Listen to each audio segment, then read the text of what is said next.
Hi guys, how's it? In the name of Christ, it's your girl Cranky. It's Monday today, and goodness gracious, these power cuts, we can't catch a break. There's no reprieve, and they're coming 3 times a day for 2 hours each, from anywhere at the top of the hour to 10 minutes past for a whole 2 hours. And it's just severely depressing. I am currently on a mission to upload all of my long form content and just finally catch up, because I feel like there's an urgency. For whatever reason, I feel an urgency to do that, to just get my long form content out, and then I'll focus on my shorts. Shorts do grow my channel, definitely, but I cannot, for the sake of growing my channel, miss out on opportunities to get the information out there. Whether or not people watch my long form content at this point is irrelevant, because I just feel like I needed to put it online. But the thing about my long form content is that it takes a lot of editing time. Not so much editing time, just publishing time, exporting time from my movie editor. And that time can run for hours sometimes because my computer's kind of slow. Goodness gracious Lord. And then the uploading process as well is longer because it's longer. So it takes longer to get on YouTube fully, completely uploaded. And that requires hours. So if I'm ever gonna catch up with uploading my long form content, I need a constant supply of electricity and internet. And we have been getting power cuts predictably every 6 hours. So when the power comes back on, count 6 hours on your watch and the power's gone again. I told you guys that the power cut crisis in South Africa is similar to red light, green light in the Squid Game. Yes, I've watched the Squid Game, where it is that if you don't run as much a mile or kilometerage as you can, if you don't cover as much ground as you possibly feasibly can within the green situation where the power's on, you are going to find yourself dead still when the light goes red. And if you're not finished doing what you're doing, you get shot dead. It is extremely traumatizing. It's extremely depressing. It literally is like melancholy inducing, these power cuts. Because without electricity, there's literally no internet, and there is also no power. And if, like me, you have a plug-in device like my Mac, you can forget, for crying out loud, about doing any work at all. One of my biggest petitions that are accompanied by a lament from God has been, please give me a laptop. And the Lord has predictably worked very providentially for me, in the sense that things have come by a very natural process. So the only way that I can actually get a laptop is to actually get money and purchase one. And I am nowhere near making that kind of money. Heck, I haven't even gotten anywhere to making a rand at all. I'm building towards that. And so I just have to deal with the situation. The incredibly slow processing speeds of my computer are also due to these power cuts. They have caused a glitch or short circuit, whatever you want to call it, in my computer. And it's made it slower than I can appreciate. And so it takes me forever and a day to boot up my Mac, over and above the fact that I don't have time for it to boot up for so long, because remember, red light, green light. When the light is green, I gotta get work out. And if I'm sitting around waiting for my computer to get started at all, then I guess we lose an hour. Literally, I can lose an hour just trying to get everything I need up and running for my videos. I use 2 video editors, iMovie and Filmora 11, and I also use, of course, Internet Explorer. Not Internet Explorer, but Chrome, Google Chrome. Who, guys, yeah, well, for all of those applications to operate at the same time is practically, a death curse, like some kind of a bullet in my skull. I don't know, it's just like whatever drat, right?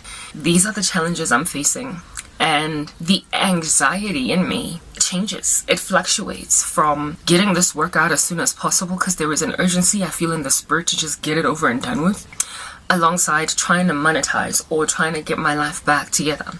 I'm literally caught in between worlds.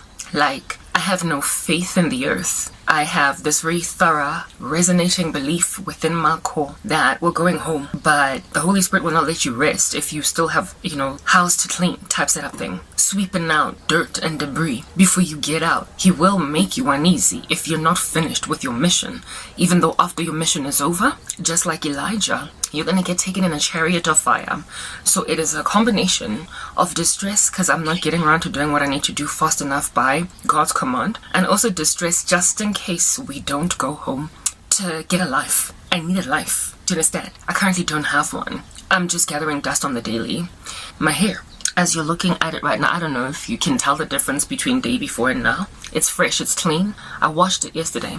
I intended to install new hair. I was going to go with the soft dread because it's easier, it's faster.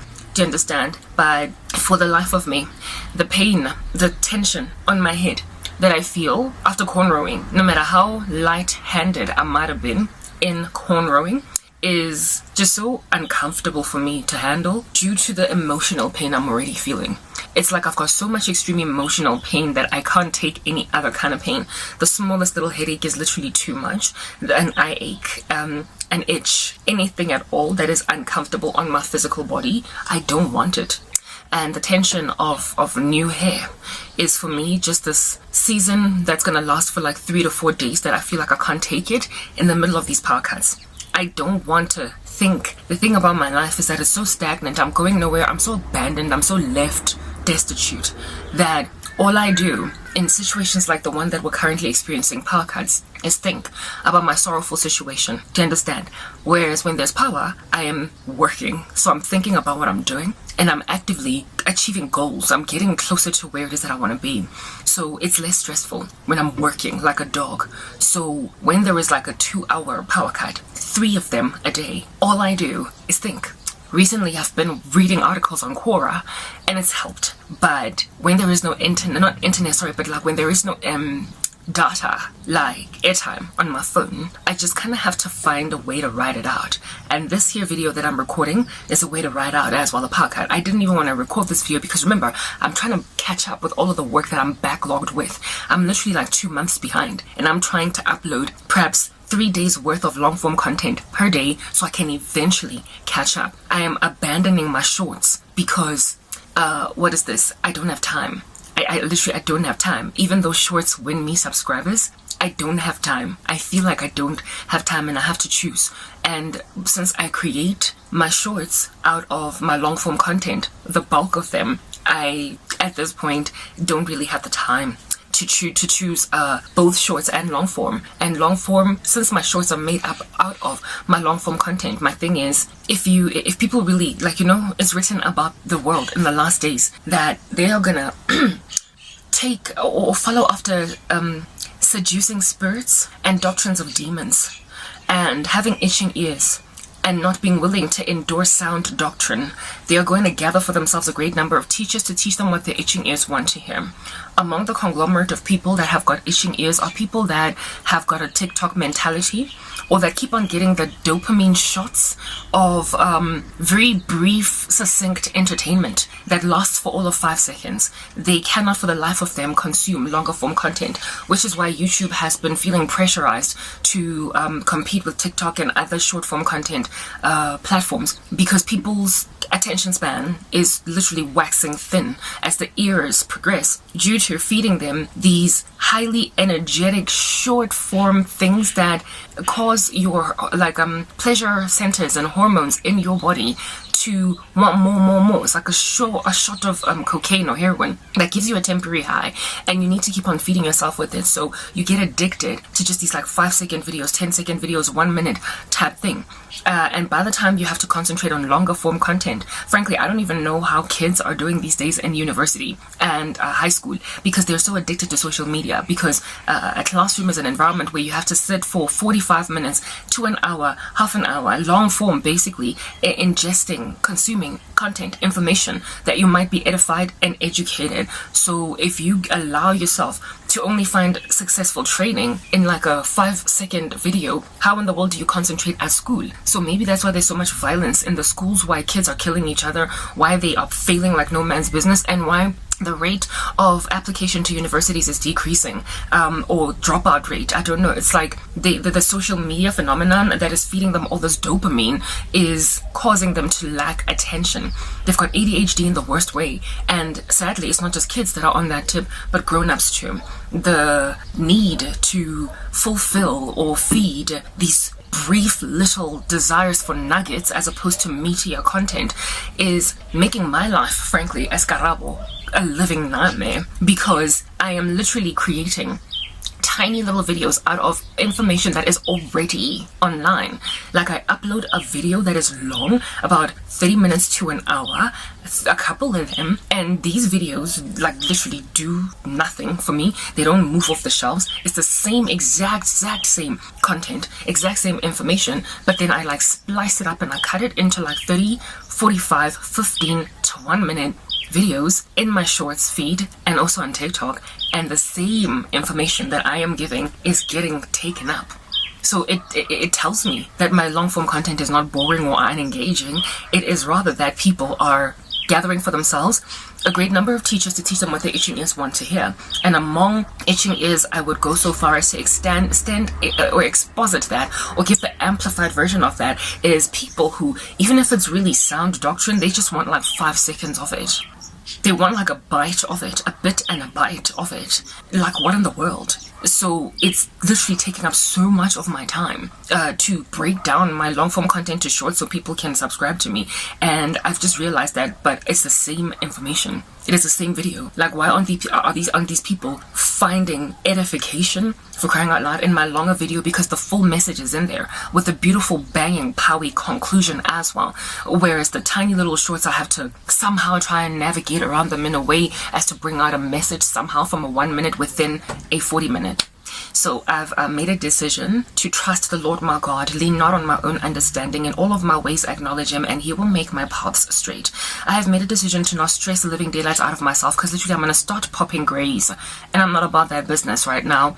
I don't have time to be getting old, like, not yet, okay? I don't even have children or a husband.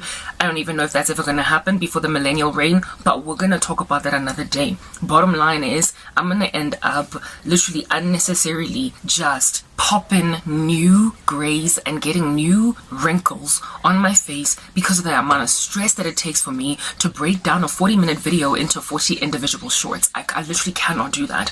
So people can realize that my work is worth watching. I'm going to trust God. Whatever it is that these witches have done, no weapon formed against me shall prosper, and I will refute every tongue that accuses me in the judgment, and I will condemn it. It is literally that basic. This is the inheritance of the saints. The Lord will not allow us to be condemned when brought to trial, and prosperity belongs to us. He has said, send out the drag net and I will make you fishers of men, and so I anticipate that I shall be a fisher of such individuals as those. And if these men or women do not rock up and do what they need to do in listening to what they ought hear, then whatever, you are among the conglomerate of apostate randos, okay, that are gathering for yourself a great number of teachers to teach you what your itching ears want to hear. I don't have time to be feeding goats. I should be feeding sheep, or anyone at all that is interested in being a sheep. Mine is to, Peter, do you love me? Feed my sheep. So I'm gonna go and like literally gun for those who have been given hunger for the scriptures. It is written in God's word in Matthew 5 and the Beatitudes, blessed are they who hunger and thirst for righteousness, for they will be fed. And so hungry people are not trying to eat a finger sandwich or a croissant only. They want a full meal, maybe even a 3-course. So a 3-course meal is a 40-minute video. It is that basic. A gathering for myself, individuals that have got like a little bit of a heroin addiction or an cocaine addiction, but the addiction is called TikTok shorts or YouTube shorts. I'm sorry. I'm trying. I want to be as evangelistic as I can and as reaching as I can be, but I am noticing that a lot of people are even unsubscribing from me based on the shorts, due to the fact that they listen to literally 2 seconds of a bigger message and they don't get the grander scheme of what I'm trying to say. And then when they see another short that is rather getting to the point of a grander scheme, they're like, oh my goodness, literally they happen upon the understanding that I'm actually Christian, or that the bigger message is a bigger gospel message, whereas the shorter one is not as clear or as succinct, because literally I'm getting to a point. Who in the world covers all that in just 1 minute? So I am gonna find myself with this fluctuating increase in my numbers that I don't quite appreciate. Whereas if a person subscribes to me based on long form content, they've listened to the whole video, they've heard the whole message that Christ will put on my heart, and so if they're subscribing, they're convicted that what I'm saying makes sense. They get a full understanding of what's going on with me. Now, don't get me wrong, I'm not gonna stop doing shorts. They're an excellent strategy, and I'm grateful to the Lord for having helped me figure that is a holy grail to gain subscribers. But I, for now, need to catch up with long form content because that's what's truly edifying. And the longer my work just kind of sits around yet to be uploaded, because I'm busy creating shorts immediately after I upload my long form content, the longer it sits there, the more it, I don't know, gathers mold or something. The word of God is described as bread, alright? And if at all your bread is not quite being like thrown out there to be eaten like straight away, it's gonna go stale, and then if it stays in a dark environment, it might even get mold. So current affairs information that is being spewed out by the media, that is happening as at that very moment, I am like behind. Literally, I am behind, and I'm busy talking about, you know, like the war in Ukraine 5 months later type thing, if you get my point. Like literally Vladimir rocks up and pitches in that joint, and I'm talking about it 2 months down the line because I'm backlogged, but I spoke about it in real time at the time it happened. It's just that I haven't yet uploaded my video. The gospel will never expire, neither will the bread of life, but current affairs does. I need to be current. We all have got a different thing to offer in the church, and if we are not on par with what's going on in the world, we're not going to prosper to be relevant. Do you understand?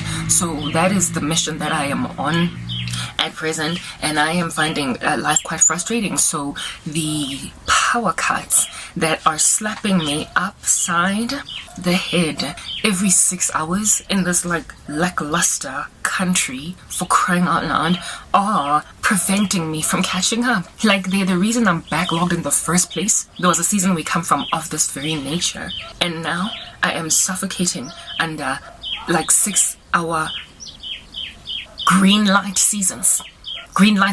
They're just 6 hours. Like a full working day in corporate world, never mind South Africa, is 8 hours. I don't even have privacy. Do you understand? Like, I can't do anything. Like, people busy walking around outside shuffling.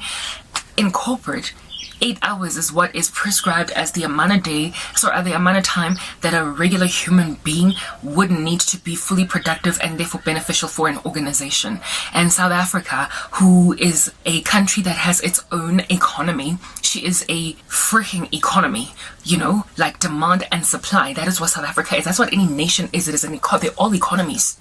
What in the world are you doing to the productivity level of your nation when you only give them 6 hours to be productive? Like, what are you doing? This is 6 hours taken away from this region that I'm living in, ready put. And I imagine these podcasts are happening all over the show. These are 6 people. You basically you're cutting, you're chopping as a country in total 2 hours from the workforce productivity of your nation. What are you doing? And not only are you cutting 2 hours from these productivities of your country, you're doing this multiple times a day. So it doesn't matter if an organization operates in night shift or in daytime hours, or if it requires a 24-hour cycle. The expenditure on rebooting and like tapping into generator power, and what glitches happen on systems in the middle of those power cuts, and what glitches happen as well when the power returns again, it's all just productivity flying out the room.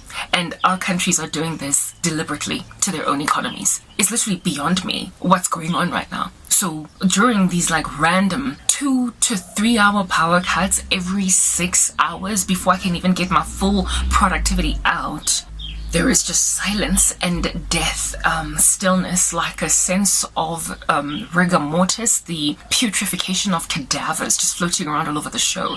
There is just this like ominous funeral dirge playing in the background. It is a sorrowful time for the whole country, and all our president can do is pay homage to a dead lady's son being inaugurated as king. This is obviously something that has to do with King Charles to be, now that his mama died. And I'm like, how in the world are we still a continuing concern as a human race when our leaders just easily effect satanic rituals on entire countries because some dude's mom died and now he's the king? Like, I don't get it.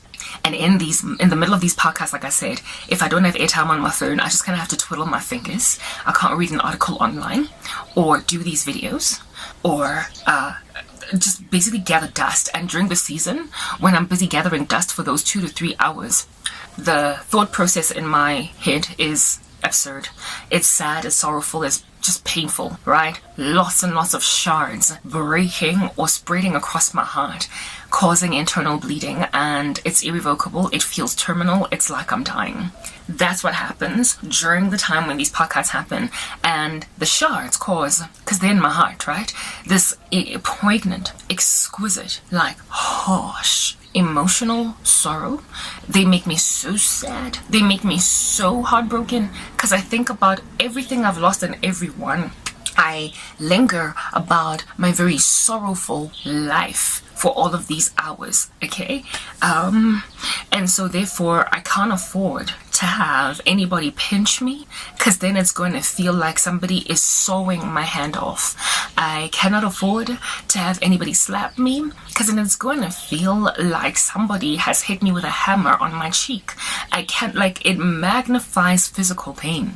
I have a high pain tolerance. Heck, that's the only reason I'm alive after all these years of emotional sorrow, not only physically but also emotionally too. But you know, there is a limit to everybody. We are finite. We are yet to inherit incorruptible bodies that can take whatever in their stride. We are yet to even fully comprehend the grandiosity of God's provision and taking pain from the heart away. I don't even know how he's gonna do that, but he's gonna get it done, right? So while we're on this side and being as finite as we are, lacking omnipotence, lacking basically deity, a status of gods, we get to the end of ourselves. There is a little bit of a plateau that we hit, an asymptote when it comes to continuing to decline. There comes a time when you're so flat that you can't go down anymore, and on that day you're just a banana peel. And I'm getting close to that. Literally, I've reached an asymptote, a horizontal asymptote on the proverbial x-axis of the curve of my sorrow. Do you understand? That's where I find myself right now. So I can't go further down, meaning everything hurts more than it ought, including physical pain. And so where historically I could have brand spanking new braids, singles, cornrows, whatever, and just kind of, ride out a full day's work with this tension on my head that is tolerable. I can take it in my stride. Now, just an updo that's just even slightly tense on the sides, never mind in the center. It is so taxing on me. It's so painful. It feels like somebody is like pulling my hair out of my scalp with no tact, ripping my hairs out. That is how bad the pain feels. It's extreme. Everything just hurts. Do you understand? So this hair that I've got on my head right now, as you can see, it's not as tight as it could be. The hair that I did last week, the same hairstyle that I did last week, it was a little bit in. As you can see, there's a lot more hair that can go in there to make me a little bit neater. But you can see that there's like bulges here because I'm literally trying to not tighten my hair. It's loose on the sides, like it's even coming off there. As you can see, it's not as slick basically as it could be because I'm trying to avoid the pain of the tension on my head. This is a pain-free hairstyle. It doesn't give me grief, it doesn't give me problems, but it's not a protective style that I prefer to have that lasts for a couple of weeks due to the fact that I want to grow my hair. I really am interested in getting my hair to a certain level, but the tension on my scalp from cornrows that I first have to put on my head before I put in my crochet hairstyle is like, it lasts 2 to 3 days, guys. 2 to 3 days, that tension. Historically, I could take it in my stride. Some days I might even take like a grandpa or whatever to minimize the pain. That's what I used to do back when I was working in corporate,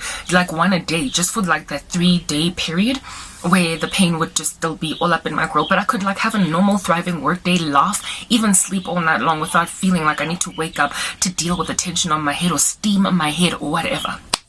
Now, that tension on my head, if for the living daylights out of me, there is a power cut, I am thinking about my pain. I can't be here. I can't be working. I can't focus on exercise and other things that I do when there is productivity hours, when there's green light, basically. When I can't do that and I sit literally just waiting for the power to come and I think about my sad life, the pain on my head feels like fire. It feels like the eternal lake of fire when there's cornrows. Like It's bad enough that when I've got these 3 mapondos, it feels like somebody's pulling my hairs out, ripping it out of my skull, but it's a lighter hairstyle than cornrows. So when there's cornrows, no matter how gentle I might have been in even installing them or putting them on my scalp, it feels like the lake of fire has been poured out on my head. It feels like somebody has put molten actual lava on my head. Do you understand? And I can't deal. And I end up consuming so much medication. Like I end up taking so many sachets of grandpa just to subside it. And that's not healthy for me. It ends up giving me a stomach cramp and all that jazz. And this is all because of emotional trauma that has made even physical trauma. 1 minute. I'm sorry. My nose is runny. It takes my emotional trauma to another level because of, not emotional, but it takes my physical trauma to another level due to the emotional state that I am in. Now, a country as wicked as mine, the governmental structure and the individual people on the ground, frankly, that lack tact and decorum, will have no regard for the impact of their indiscretions and their corruptions. They will have no regard for the ramifications on the downward spiral, the domino effect, the ultimate, over and above what you have done today. Random effect later. No foresight. They don't stop to think presently what could be the wide-scale ramifications of your present actions. They have this ricocheting effect. Have you seen a ricocheting stone on a river, on the surface of a river? You know how the stone hits this one place and then the water ricochets, and the radius of the ripples is so broad in comparison to where the stone landed or where it ricocheted that I guess that basically the stone's impact is larger than the size of the stone itself or even the surface area where it landed, because it goes out so broad. Their actions ricochet. They ricochet in the worst way. They cause ripples that are far-reaching. They steal 10 rand only to steal 100,000 in totality from the economy. You understand what I'm saying? So this corruption in the country that has caused these power cuts has ricocheted into the total economic collapse of South Africa. We've got like junk status, if you know what I mean. We've been rated poorly, and this is not just happening in my land. If it was happening in South Africa only, or in Africa, because we know our governments are whack in Africa, then maybe I would have hope to move to Australia, to the United Kingdom, to the United States, to Asia, wherever, Europe, wherever it is, that I could, I guess, have a better existence, a better life due to better moral compass on the part of like politicians. But the moral turpitude is ubiquitous. It is worldwide, and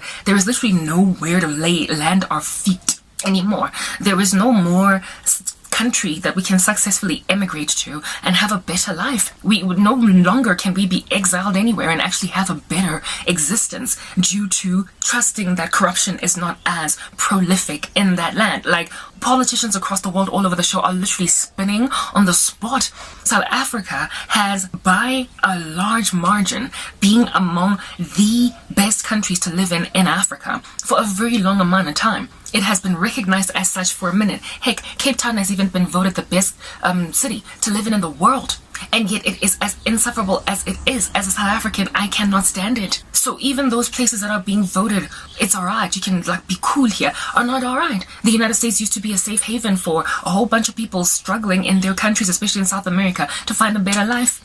It's like got so much corruption now on the ground, with Joe Biden basically just kind of hitting his head every single second that he can fathom any strength or muster any strength in his aged body. There is nowhere to go. There is nowhere to turn. It's just evil everywhere. It's dark. It's like the days of Noah. The thoughts and intentions of mankind are evil continually. There's nowhere to go. So there's nowhere where I can go and live, where my cornrows are not going to hurt more than necessary anymore, where my pain receptors are basically going to be complaining against me, saying, Karabo, don't you dare invest any extra amount of pain, because then I will not help you. I will not minimize the sorrow, because you have just overwhelmed me with pain. I have to deal with your emotional pain, and then over and above it I have to deal with the fact that you keep on like pouring out molten lava on your scalp. What are you doing? So that is the reason why I have not done my hair. That's the reason why, even though it really helps my hair grow much faster, I manipulate it less when it's in a protective style, and so it has more time to breathe and do its thing. That is why I have not done that. I want to do my hair. I do.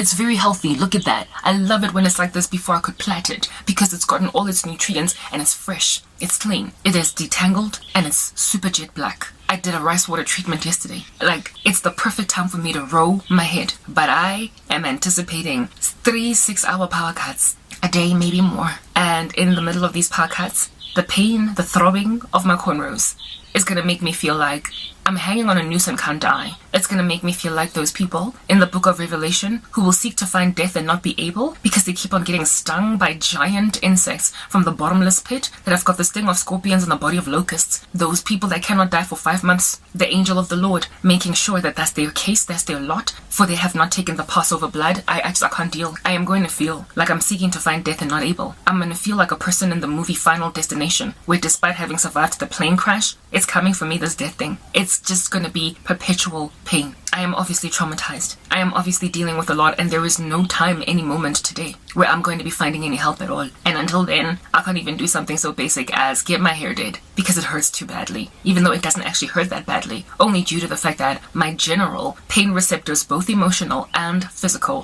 have been overwhelmed by South Africa, by the wickedness of the world at large, by the moral turpitude of the human race. And there is no way for me to land my feet. It is the days of Noah, don't you get it? The thoughts and intentions of mankind are evil continually. The wickedness on the earth is exorbitant, it's exquisite. It has come out to the nostrils of the Lord and caused him to want to vomit, gag. Frankly, everything is disgusting. Our nation's leaders are wicked. And do you know why? Nation's leaders continue to get away with the level of murder that is being committed against us as South Africans is being committed. They only get away with it because of the individual citizens on the ground. It's written in God's word that when a wicked man, I guess, or a woman, it takes power, the people on the ground languish, they mourn, they lament. Yes, indeed. Are we not languishing? Are we not mourning as South Africans? Are we not mourning or languishing as global citizens in totality? Like, our countries are just basically crazy, all of them, okay? There's no way to run. I wanted to go to the UK. Who'd have thunk it? I can't. It's whack there too. It's whack. Like, look at Boris Johnson and his dethroning alongside a whole bunch of his members of parliament. Like, there's literally nowhere to turn. Every country you think there's hope in, there isn't. Australia, wicked. Look at what they did to its citizens on the ground during coronavirus. Like, it's whack. And on top of that, they keep on getting flooded. Their financial hub, Sydney, not so long ago got flooded. The Lord is clearly judging them, and despite the amount of judgment the Lord is pouring out on them, they are not repenting, not any minute yet. It's global. There's nowhere to run. There's nowhere to look. I literally feel like that man and his kids in the movie Body Snatchers, where the wife turns into one of the converted. And when the man is like, kids, let's run, let's go, dad, let's run away. The wife is like, where you gonna go? Where you gonna run? Where you gonna hide? Nowhere. Because there's no one out there like you left. And when they run out of the house, she screams that loud screech, and everybody in the community comes out to come and get them. Christians are living like Edward Scissorhands. Do you understand? Isolated and ostracized from the community because nobody quite gets what's going on yet. Like, the level of persecution of Christians is so harsh right now that there's nowhere for us to go, nowhere to run, nowhere to hide. Because there's no one out there like us left. There is no more seeking asylum in the US, no more seeking asylum anywhere in Europe, in Australia. Literally, if you're in Africa, stay, girl, because it don't get better nowhere. There is nowhere where it is better. Well, according to Christ, that's what's going to happen in the last days. There's not going to be anywhere for us to run. That's why people ask the mountains to fall on them, hide them from the face of the one seated on the throne due to the tribulation. There is nowhere to go. And people don't even improve in their moral character during the tribulation because they kill the two people that are given them as witnesses by God. They harass and ransack the living daylights out of them to a point of martyrdom, and then they laugh watching them on television as their cadavers gather dust on the street for 3 days there in Jerusalem. That is what happens. The wickedness of mankind has gotten there, guys. If at all our wicked kings are no longer being groveled and mourned against, then there's nothing here that we're doing. There is this super wealthy real estate black man in this country. I shall not mention his name, it's not necessary. Yesterday I was watching TikTok, a whole bunch of videos therein before the power got cut, while I was waiting for my long form content to get off Filmora 11 before it could even get on YouTube, for crying out loud. Watched TikTok to pass the time as I can't do anything on my computer because of its slow processing speeds. So I was watching it on my cell phone. Well, this cell phone. I've got two phones, you guys know that. And as I was watching TikTok, I happened upon a South African real estate mogul, like a giant guy, right? This man was doing a TikTok about, he was basically recording his kids' daughters in bed, taking up his bed space. It was a jocose, funny little, light-hearted thing, nothing intense. And his kids were in bed, and he was like, hey, kids, I want to get in bed, get out of my bed, get out of my bed. And I was just watching it with a side schmuck, just on some, why don't I have a family? Why don't I have kids, blah, blah. But, I enjoyed watching his little video, recording his kids being cute. And then he said something. He's like, he made a side comment without talking to the kids and said, this is what we do as a family, riding out a power cut. Riding out load shedding. His house looked well lit. It didn't look like there was any power cut at that particular moment, but he was nonetheless speaking about the fact that he was riding out a power cut. So I imagine that the reason why his bedroom is so well lit is probably because he has purchased some kind of like my mom has this light this thing over here. There's a power cut presently, right? But this switches on. It is some kind of an innovation by some clever people who saw it fit to innovate things like this because of the crisis in this country. I don't know how many countries have got globes that operate or have got innovators that I wore this thing in order to be decent, and now it's like gone and revealed bra straps and all other different kinds of random stuff. I'm sorry about that. Anyway, whatever. That little innovation is something that South Africans have taken to in order to deal, alright, with the fact that I guess it is what it is. Like, when a situation appears to be so permanent and it's not going anywhere that you eventually just kind of take it in your stride. That is literally what's going on. So we've got such innovation. So I imagine that real estate okie on social media probably has got something like this all over his house, right? Like lights that continue to operate or that are battery powered, that you switch on, that illuminate your entire house, basically living like a household in the Victorian era that has got a chandelier, the chandelier of which is not so much made up of lights as it is candles that are lit, and so the whole room is lit at night. How people back in the day before electricity was innovated lived. Yeah, he's got that's why his lights look like they are the proper electricity, but it's probably some generator situation, not generator, but something that works with a battery like this, or even generator. And my thing was, this man is wealthy. He is wealthy like no man's business. He is really very well known in the country. He has been interviewed on Top Billing and everything for his real estate work that he does. He is into flipping homes as well, like Scott Disick, blah blah, right? And if a wealthy man like that rides out a power cut with no electricity, and he also has to get this thing, it means that he also is unprepared to install in his house something that is going to make sure that his house is the only one that's lit during a power cut. Like, we have a neighbor that's got solar power here on our property in this complex that we stay in, right?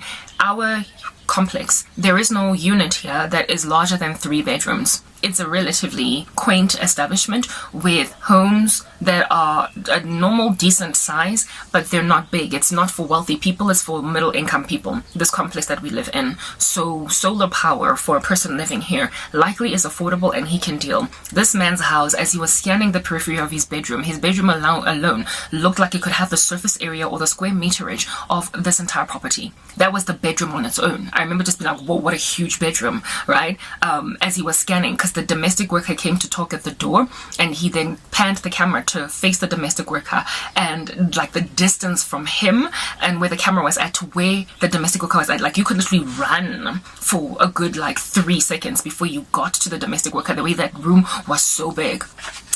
So if that's just a bedroom, if that's just his main bedroom, then you can imagine how large his house is, how mammoth his house is. And the bigger the house, the more utilities cost, the more electricity cost, the more water cost, the more running costs basically are. And it doesn't matter how much money you have. At the end of the day, the waste is not an ideal. So this man probably just told himself, you know what, we're in this together, we're going to ride it out. I don't have electricity. When South Africa says there's no electricity, I cannot afford generator power in my house because it's just going to cost me a lot more than I can appreciate. And on top of that, solar panels, as great as they would be, to run such a massive property is going to cost me an arm and a leg.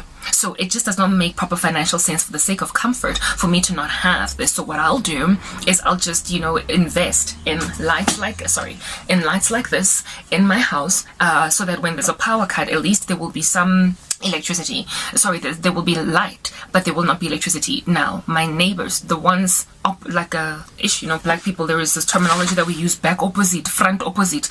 They're not really next door neighbors, and they also don't belong to this particular unit, this complex, sorry, but they're next door. We're like a whole bunch of clustered sectional titles that are like lying next to each other. These neighbors of ours that are opposite us, a white couple, every so often I hear their kettle whistling. The kettle whistling, right? My mother, I counseled her to get a gas stove first and foremost. It took a minute for her to get that did, but she finally did. And as soon as she purchased a gas stove, she got rid of the electric kettle and started buying one of those whistling cutie pies that existed back in the day, that now are like a fashion item because they just look so good. They're kind of antiquated in their look, so it makes for a nice little like rustic feel to your kitchen. It stopped being about decor and it started being about convenience. And we got that kettle because it just makes sense to have such a kettle as that when you can't have coffee during a podcast because it needs electricity. And we got it first. And a couple of months down the line after we got the gas stove, I suddenly started hearing every so often a whistle of a kettle. And when I went into the kitchen of our home, I noticed it wasn't our kettle, so I found out that it was our neighbor. I was like, oh, our neighbors now also installed a gas stove. And our neighbors also now bought a whistling kettle that uses the stove as opposed to a plug-in. That is the way that South Africans are living. We have had to come up with ways around the situation, including the wealthy among us, including men like that real estate mogul Oki with the 2 daughters in the bed. He also probably has a whistling kettle and a gas stove alongside lights that operate during apartheid because they've been battery operated. Now, the battery charged, but these lights, if the power lingers for longer than a certain amount of time, they die. And if the power gets cut, again, later on in the day, the amount of time that it takes to charge that light is not as long as it is required for it to get to a full battery. So the next time, that light is not going to give you all the power that it needs, all the power that it needs to linger all the way up until the end of a 2-hour power cut. So we are living in dim, dark houses while waiting for power to come back on, when there was a time when this amount of outages, these multiple outages per day, never mind week, were unfathomable. They were unfathomable. This real estate guy, right, is like older than me. He's like perhaps like 45, 43, I don't know, right? So he knows what life used to be like when we were coming up in the 90s. He knows what life used to be like when we were in the early 2000s in South Africa. If at all you're older than a certain age, if you were not born in the year 2000 or 2003 and 5, you will remember a time in South Africa, heck, even people that were born in 2003 and 5 might even have memory of a time in South Africa where power cuts were not the norm. This is not something that has been an issue for our particular nation, for South Africa, for like ever in a day. Like there are countries, my older sister in the beginning of her career worked in Nigeria. And she spoke about how, oh my goodness, almost everybody in Nigeria owns, if at all they can afford one, an SUV, because the roads there are basically undrivable. There are potholes all over the show, and if you drive a regular car, you can forget about its tires not caving in on you or you getting stuck on the side of the road because your whole tire like literally got swallowed by a pothole. She spoke about how that's an issue and how almost every household in Nigeria also has got a generator. Like the day that happens to South Africa, I'm going to be like, what's going on? Why? Because of the lack of reliability of governmental provision of power. So issue with that, with electricity alongside infrastructure, like road infrastructure. I had a friend that broke my heart, but whatever, let's just speak about the situation.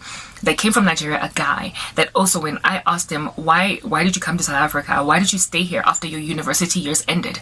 And he said, because South Africa has got great infrastructure, electrically as well as roads, right? And I remember thinking, okay, whatever, like electrically it's not even all that great. But according to that guy from Nigeria, the power cuts in South Africa were allegedly child's play in comparison to the ones here in comparison to the ones in their land. So basically, what I'm trying to get at right now is that Nigeria has always had an issue with corruption, an issue with electricity provision, an issue with all these things. Nigeria is, however, Africa's largest economy. We all know that, right? It is a relatively successful country in Africa, and yet despite the level of prosperity of the Nigerian economy, the Nigerian government can't quite get around fast enough to fixing the roads and to fixing the electrical infrastructure. Corruption is keeping the largest economy in Africa strangely uninhabitable. It's weird. There was a woman online, I spoke about her actually yesterday on Quora, speaking about the United Kingdom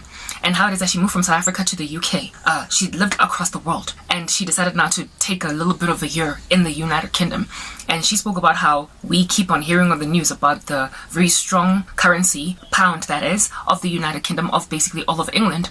We keep on hearing about all that, and yet me living personally as a South African citizen in this country, I have come to learn that this nation is actually quite poor because the standard of living of its individual people, literally something like 80% of them, is so lackluster, even in comparison to some of the least earning people in South Africa. It is so lackluster. Their homes are so rotten, ceilings falling apart and everything, that she was shocked at the standard of living of citizens in the United Kingdom in comparison even to apparently a third world country like South Africa.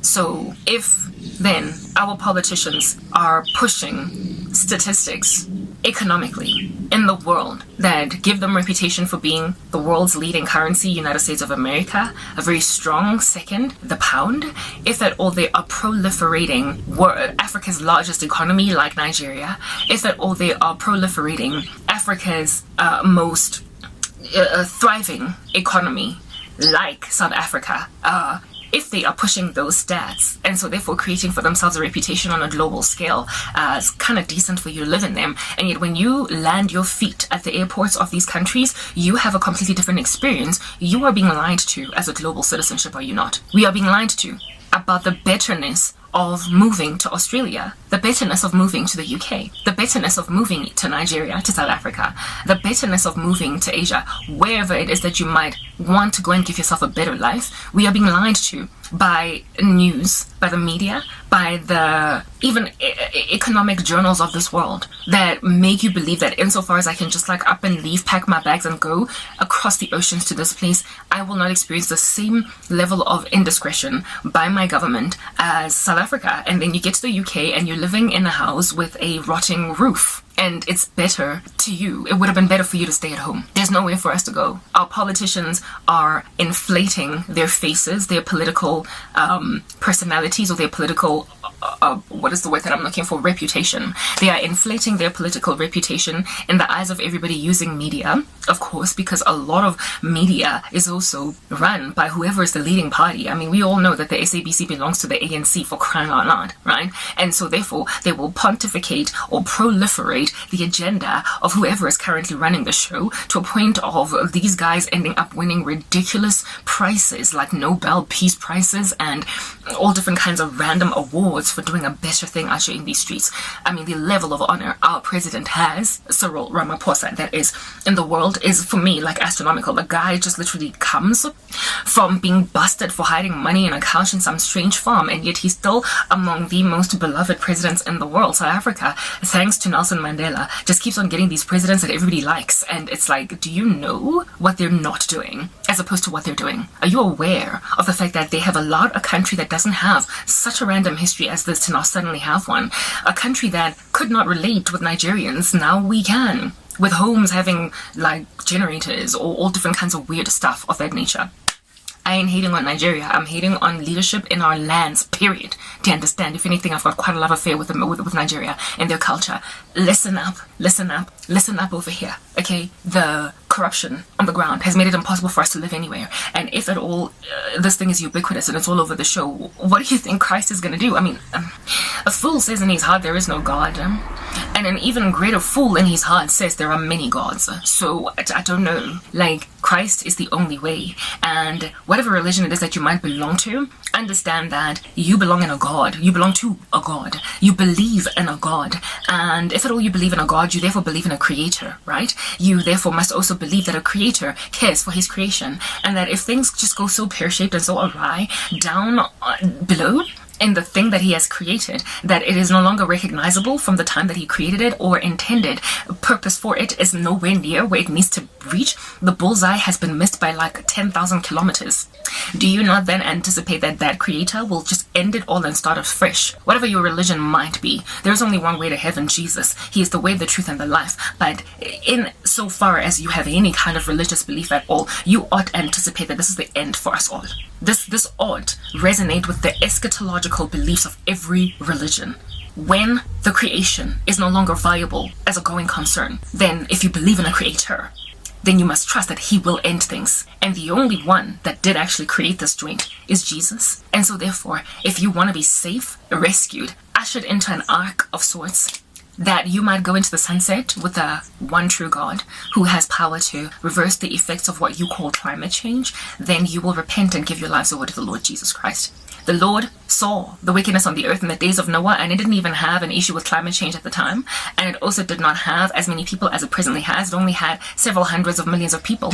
And with these few randos, he destroyed it all and started from scratch. He did it then. This time around, there's 8 billion people, literally way more of you than are necessary. In the book of Revelation, not necessary creation, but then are acceptable in one's stride if they're wicked. Okay, the Lord is happy that there should be 10 billion people insofar as they're obedient. Do you understand? But 10 billion randos? No, okay? In the days of Noah, God cut it short. In the book of Revelation, it is written that the Lord is going to destroy those who destroy the earth. So all these like random agendas being proliferated even on like Netflix, where apparently the world is ending because we're emitting too much like nitrogen, methane, carbon, goodness, like there's no gas that cannot be identified on the periodic table that we're apparently not emitting that is destroying the earth.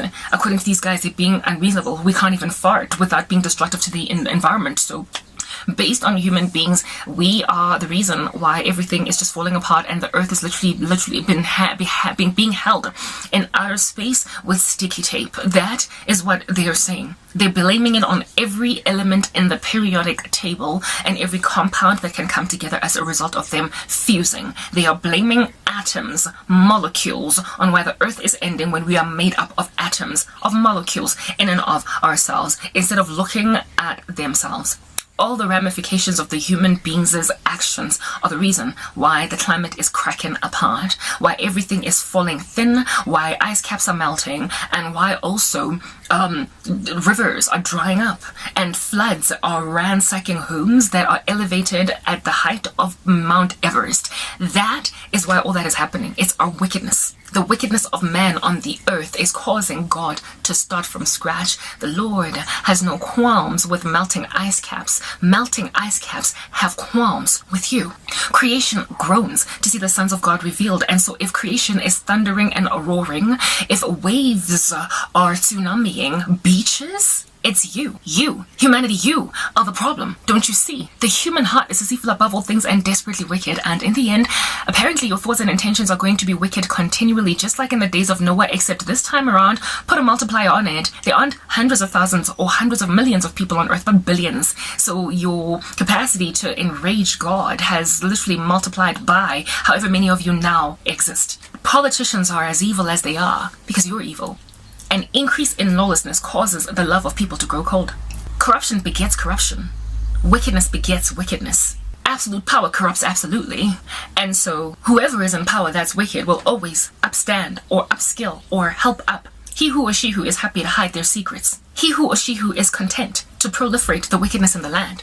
He who or she who is happy to continue making like the cookie jar stealer person that has got like Velcro fingers, and so everything they touch kind of leaves with them. Kleptomaniacs of this planet called politicians. They only thrive because people on the ground are happy to keep them in power due to the fact that they're giving them favor. I once watched Gotham on Netflix, and who is that guy? The main Ogie? I forgot his name. I'm not even going to labor on trying to figure out his name. He says something to the lead character in Gotham. It's been a minute since I watched it, so all these names are like eluding me, okay? He said to, I forgot his name again, let's just move on. The lead character, James, whatever. An honest man is not healthy for business. He also spoke about how Gotham is run by gangsters. And so an honest person is just not a good idea to keep around in a city like that. An honest man is bad for the business of thugs. And so we don't push the agenda of mayors, of presidents, of senators, of governors that are good.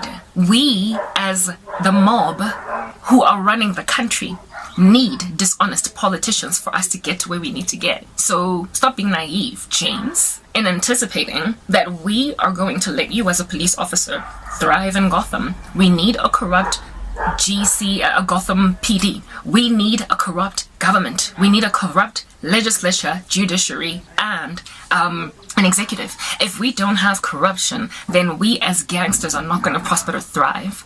Look at the narco states that you find in South America, in Mexico, in Colombia. They pontificate the agendas of drug lords.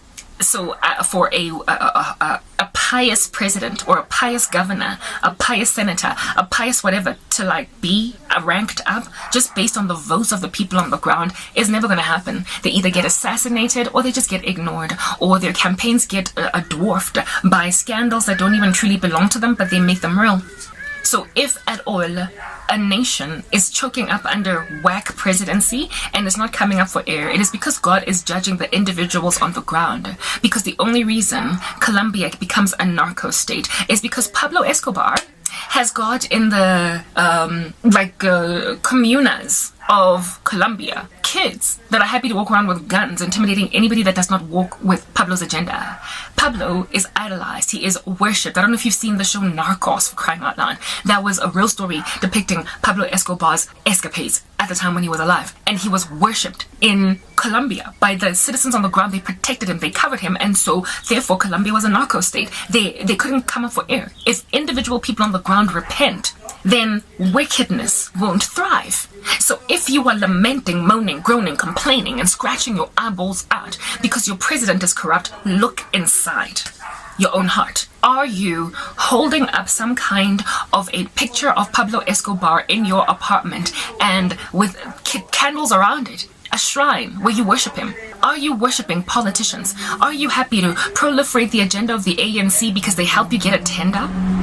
Are you one of those tenderpreneurs that don't even have to apply for a procurement opportunity at an organization because you know you already got the job? Everything you do is just a formality because you already have gotten the contract? On that day, then you're not going to want to get boot Cyril Ramaphosa or whoever is the leading individual in our ruling party. You are not going to want to uproot the ANC. You are going to desire that it should continue to get voted for. You are not going to try and uproot wickedness because you benefit from it. You have gotten fat from it. You, in and of yourself, have buttered your thighs with the ill-gotten gain that you've taken from the poverty-stricken of this land that could not come up for air as a result of you. The nations in this world are as evil as they are. I can't stand it when I'm like talking here and doing what I'm doing and I just get interrupted by noises around me like what you're hearing. So if I get a little bit intercepted and unable to continue with my chain of thought, please like hang on, linger to the end. I will eventually get to a point. Perhaps maybe I should just walk outside. Yeah, I don't know, or go to a car or something. I'm annoyed by the noise outside. It's messing with what I'm trying to do. It's like